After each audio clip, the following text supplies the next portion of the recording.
This video is going to cover how to write recursive rules for the two different types of sequences, arithmetic and geometric.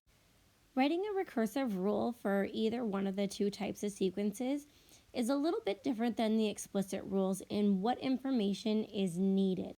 Another thing that's different about recursive rules versus explicit rules is the type of notation that is used for these recursive rules. So that's what I want to talk about first. When writing a recursive rule, we use something called a subscript notation, and that's here are some examples of what that subscript notation looks like. What happens is we write information in the bottom right-hand corner, and I'll explain what each of that subscript notation means, but both of them are necessary for when writing recursive rules.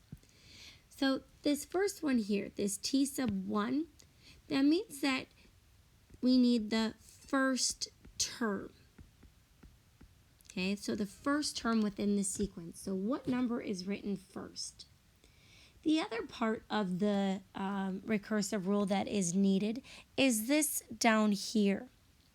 And so this part of that subscript notation just means the next term. So to get to the next term, what do I need to do? Well, I needed to take the previous term. So this is just the mathematical notation that means previous term within the sequence.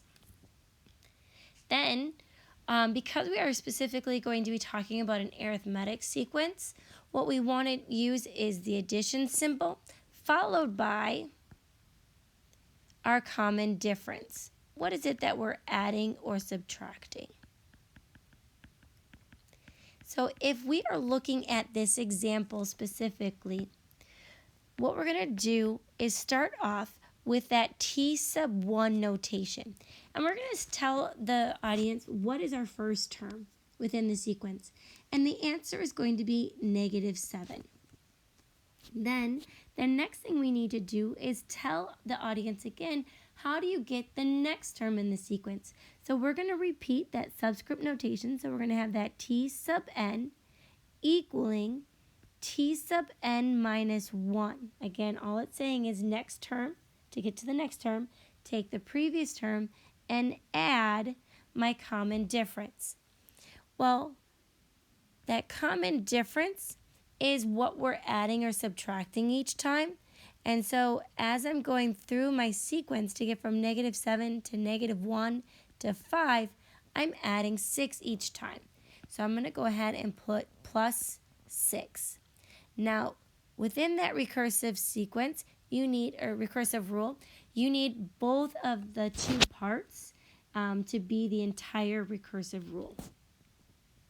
So let's do this again with the geometric sequence. Okay, so again, looking at that notation here, what that means is the first term. So what is the first term within the sequence? That's the first thing that you need to tell your audience.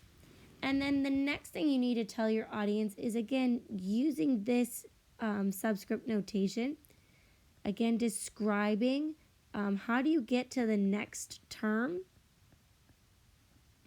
You take the previous term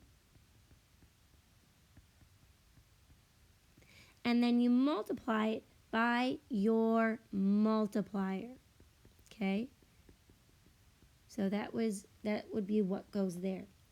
So if we look at this sequence, okay, that 3, remember, is my first term. It was the first number that was written within my sequence.